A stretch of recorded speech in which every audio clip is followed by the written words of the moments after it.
बलगम बहुत ज़्यादा बनता है। बलगम बनने की वजह से बहुत सारा इरिटेशन होता है। बलगम बार बार गले में गिरता है, एलर्जी है, अस्थमेटिक कई सारे पेशेंट्स हैं जिनको बहुत लंबे समय से ये प्रॉब्लम है। तो आज के इस वीडियो में डिटेल में इस समस्या को ख़त्म करने के बारे में डिस्कस करेंगे और वीडियो पूरा ज़रूर देखिएगा। उसके बाद आप ज़रूर कमेंट कीजिएगा। इस वीडियो में जितने भी कमेंट्स आएंगे उनका 101% वीडियो के कमेंट्स का रिप्लाई करूंगा, लेकिन आपको वीडियो पूरा देखने के बाद कमेंट करना है, क्योंकि कई ऐसे पेशेंट्स हैं जिनका उत्तर, जिसका आंसर इसी वीडियो में है लेकिन कमेंट पहले कर देते हैं। तो आपको याद रखना है, वीडियो पूरा देखें और इस कमेंट्स को आप कमेंट सेक्शन में जाकर के कमेंट सीजन को कंप्लीट करें, जिससे कि हर एक कमेंट्स का रिप्लाई मैं आप सभी को कर सकूं।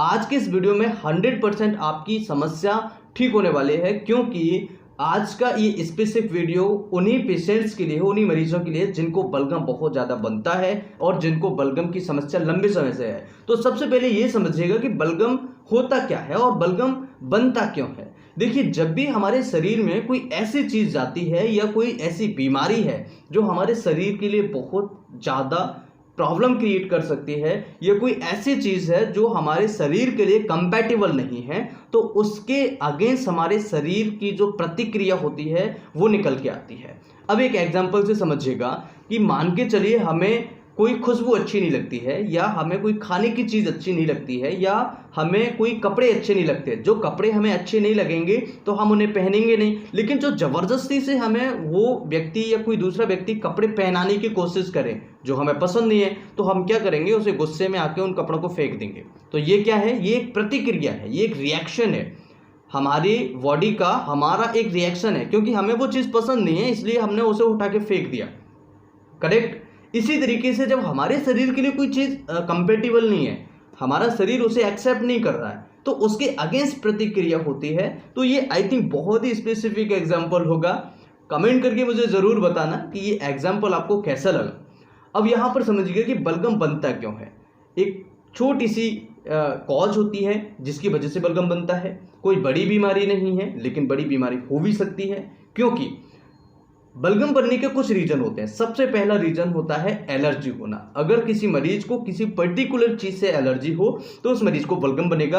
अब एलर्जी किस किस चीज़ से हो सकती है? कपड़ों से हो सकती है, एब्स्ट्रेस से हो सकती है, खाने पीने की चीज़ों से हो सकती है, धूल मिट्टी से हो सकती है, परफ्यूम से हो सकती है, कई ऐसी सारी चीज़ें, मौसम वेदर चेंज होने पर हो सकती है। तो कई ऐसी सारी चीज़ें जिनको एलर्जी हो सकती है एक पर्टिकुलर चीज़ से।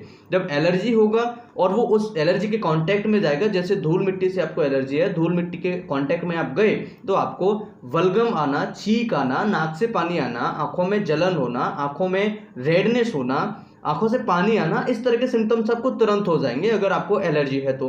राइट? तो किसी भी चीज़ से एलर्जी हो सकती है। तो एलर्जी एक बहुत बड़ा रीज़न होता है बलगम आने के लिए। दूसरा कारण क्या होता है? दूसरा रीज़न होता है दोस्तों अस्थमेटिक पेशेंट, यानी कि जिन मरीजों को अस्थमा है उन मरीजों में भी बलगम बहुत ज़्यादा बनता है, और अस्थमा की वजह से बलगम सीक्रेशन हमेशा मरीज को होता रहता है।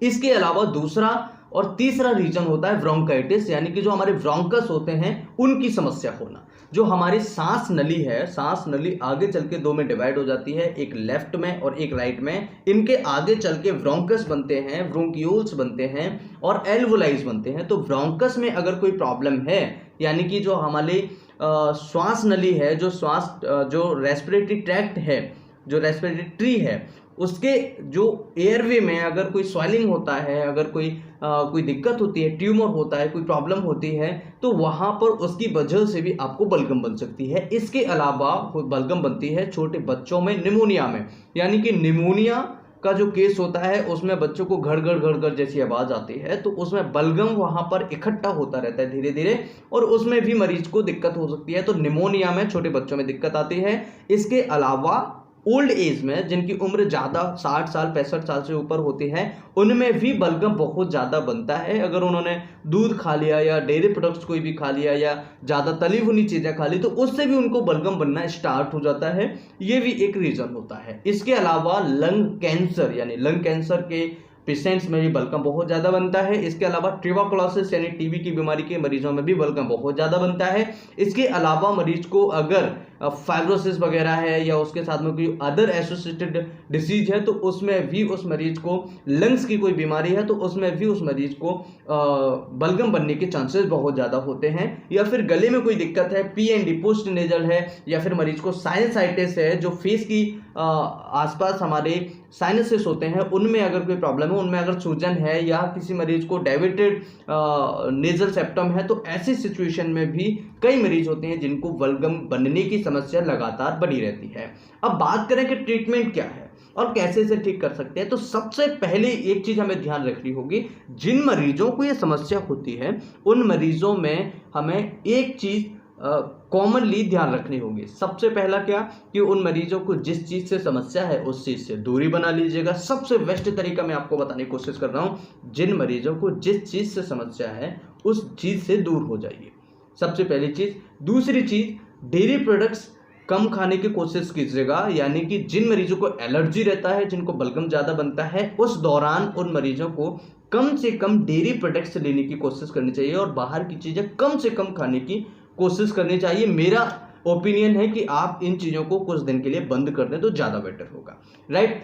तीसरी चीज हमें ध्यान रखना होगा कि उनको फ्रिज का पानी जो होता है, ठंडा पानी जो होता है, बिल्कुल भी नहीं पीना चाहिए। उससे भी उनको बलगम बहुत ज्यादा बनता रहेगा और उनकी बीमारी ठीक नहीं होगी।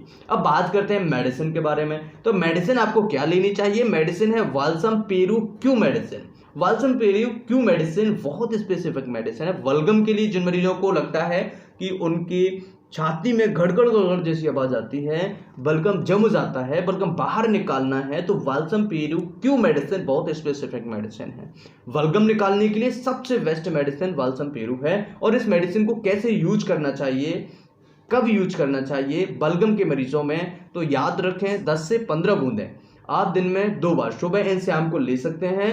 आधे कप पानी में इस मेडिसिन को लीजिएगा। जिन मरीजों को बलगम बनता है, जिन मरीजों को बलगम जमा होता है, जिन मरीजों को गले के अंदर, छाती के अंदर गड़गड़ गड़गड़ जैसी आवाज़ सुनाई देती है, चाहे वो ओल्ड एज में हो चाहे बच्चों में हो, उन मरीजों को बहुत स्पेसिफिक अच्छे तरीके से results Walsham Peru medicine Q के मिलते हैं।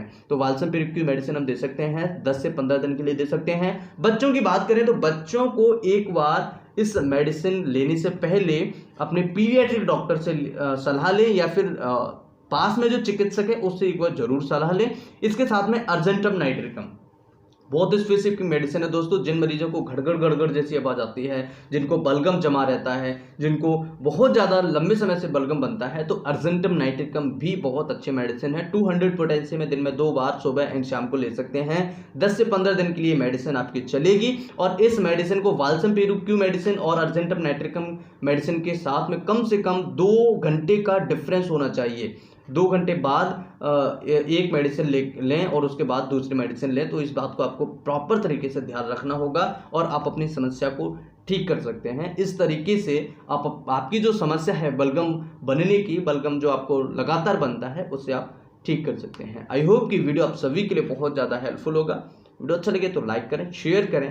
दोस्तों, अगर आपने मेरे चैनल को सब्सक्राइब नहीं किया है तो हेल्थ से रिलेटेड, बीमारियों से संबंधित इस तरह की और अधिक वीडियोस, इन्फॉर्मेटिव और ऑथेंटिक जानकारी के लिए चैनल को लाल बटन दबाकर सब्सक्राइब जरूर करें।